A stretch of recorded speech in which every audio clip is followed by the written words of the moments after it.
એ 6 બાજુમાં જે situation same જ છે, આવી જ છે, બરાબર.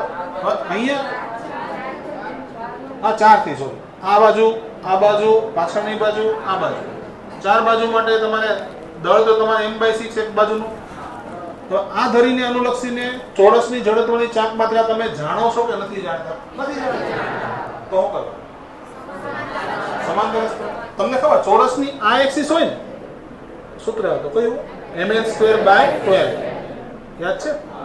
તો m l², l ની જગ્યાએ a કરવાનું, m ની જગ્યાએ m/6 મૂકવાનું. તો આ ધરી માટે તમે પહેલા શું લખશો? તો i is equal to ic. ic એટલે કેટલું લખવાનું? તો m/6 l જગ્યાએ a² કેટલું કરવાનું? 12 ic પ્લસ md². m એટલે પાછું લખ્યું m/6 અને d એટલે બે સમાંતર અક્ષો વચ્ચેનો લંબ અંતર. બોલો આ